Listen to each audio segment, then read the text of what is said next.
বিশ্ব ফুটবলের ইতিহাসে ঘনিয়ে আসছে এক ভয়াবহ ভূকম্পন। ফুটবলের বিশ্ব নিয়ন্ত্রক সংস্থা ফিফা এবং ইউরোপীয় ফুটবলের অভিভাবক উয়েফার মধ্যকার চলমান দ্বন্দ্ব এখন এক চরম বিস্ফোরণ মুখর পর্যায়ে।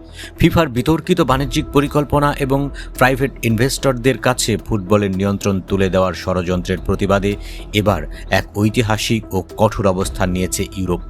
ফিফার এই আত্মঘাতী পরিকল্পনা বাস্তবায়িত হলে উয়েফার অন্তর্ভুক্ত ৫৫টি সদস্য রাষ্ট্র বিশ্বকাপ বয়কট করার মতো চূড়ান্ত ও নাটকীয় সিদ্ধান্ত গ্রহণ করেছে। ফিফা সভাপতি জিয়ান্নি ইনফান্তিনোর সাম্প্রতিক এক প্রস্তাব বিশ্ব ফুটবলে রীতিমতো দাবানল ছড়িয়ে দিয়েছে। ফিফা একটি নতুন বাণিজ্যিক শাখা তৈরি করতে চাইছে, যেখানে বাইরের ভেঞ্চার ক্যাপিটাল ফার্ম বা প্রাইভেট বিনিয়োগকারীরা মোটা অঙ্কের অর্থের বিনিময়ে অংশীদারিত্ব কিনতে পারবে। ফুটবলের ঐতিহ্য ও মর্যাদাকে সম্পূর্ণ বিসর্জন দিয়ে এমন একটি বাণিজ্যিকীকরণের প্রক্রিয়াকে বিশ্বজুড়ে নিন্দার ঝড় তুলেছে। ফুটবলের পবিত্র সবুজ মাঠগুলো কি তবে পুরোপুরি বিলিয়নিয়ারদের বাণিজ্যিক পণ্যে পরিণত হতে চলেছে? এমন প্রশ্ন এখন বড় হয়ে দেখা দিয়েছে। এই সংকট নিরসনে সম্প্রতি এক জরুরি ভার্চুয়াল সভায় বসেছিল উয়েফার সমস্ত সদস্য রাষ্ট্র। উয়েফা সভাপতি আলেকজান্ডার সেফেরিনের নেতৃত্বে আয়োজিত এই বৈঠকে ইউরোপীয় দেশগুলো একাট্টা হয়ে ফিফার এই পরিকল্পনাকে সরাসরি প্রত্যাখ্যান করেছে।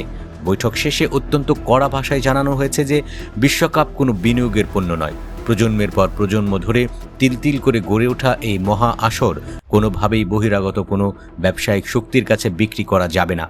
উয়েফার মতে ফিফার এই একরোখা সিদ্ধান্ত বিশ্ব ফুটবলের কাঠামোর মূলে এক মারাত্মক অস্তিত্বের সংকট তৈরি করেছে।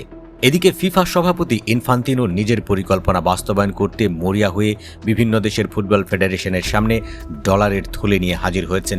প্রস্তাবকে সমর্থন করার বিনিময়ে প্রতিটি সদস্য দেশকে $40 মিলিয়ন দেওয়ার লোভনীয় প্রস্তাব দেওয়া হয়েছে। পাশাপাশি আগামী 19 সেপ্টেম্বরের মধ্যে এই শর্ত মেনে না নিলে প্রাথমিক $20 মিলিয়ন না পাওয়ার হুমকিও ঝুলিয়ে দেওয়া হয়েছে। ফিফার এই আচরণকে পরিষ্কার ভাষায় ব্ল্যাকমেইল বা ভীতি প্রদর্শন বলে আখ্যায়িত করেছে উয়েফা। ফলে বিশ্ব ফুটবলের গণতান্ত্রিক পরিবেশকে চিরতরে ধ্বংসের পথে। ইউরোপীয় ফুটবলের এই কঠোর প্রতিবাদের মুখে নড়েচড়ে বসেছে বড় বড় রাজনৈতিক মহল।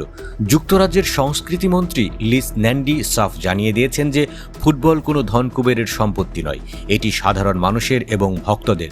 ব্রিটিশ প্রধানমন্ত্রী অ্যান্ডি বার্নহামও ফিফার এই অবস্থাকে ফুটবলের লজ্জাজনক আত্মসমর্পণ বলে মন্তব্য করেছেন। ইংল্যান্ড এবং স্কটল্যান্ডের ফুটবল অ্যাসোসিয়েশনগুলোও উয়েফার এই জোরালো অবস্থানের পাশে এসে কাঁধে কাঁধ মিলিয়ে দাঁড়িয়েছে। সবার একটাই কথা, পরিসংখ্যানের দিকে তাকালে পরিষ্কার বোঝা যায় উয়েফার এই হুমকির ওজন ঠিক কতটা ভারী। ফুটবলের পরাশক্তি হিসেবে পরিচিত ইউরোপীয় দেশগুলো ছাড়া বিশ্বকাপের মতো জমকালো আসর সম্পূর্ণ অর্থহীন ও জৌলুসহীন হয়ে পড়বে। সাম্প্রতিক গ্রীষ্মের বিশ্বকাপে কোয়ার্টার ফাইনালের 8টি দলের মধ্যে 6টি ছিল ইউরোপের। এমনকি গত 2টি পুরুষ ও নারী বিশ্বকাপের সেমিফাইনালের সিংহভাগ দলই এসেছে এই মহাদেশ থেকে। ইউরোপীয় দলগুলো অংশ না নিলে ফিফা তার কাঙ্ক্ষিত বাণিজ্যিক রাজস্ব বা স্পন্সরশিপের ধারে কাছেও পৌঁছাতে পারবে না। বিশ্লেষকরা এই সংকটকে জনপ্রিয় ইউরোপীয় সুপার লিগ বিতর্কের থেকেও অনেক বেশি ভয়ঙ্কর এবং ধ্বংসাত্মক হিসেবে চিহ্নিত করেছেন। ফিফার পরিকল্পনা যদি শেষ পর্যন্ত আলোর মুখ দেখে, তবে ভবিষ্যতে ক্লাব ও আন্তর্জাতিক ফুটবলের ব্যস্ত সূচির চাপে ঘরোয়া লিগগুলোর কাঠামো পুরোপুরি ভেঙে পড়বে।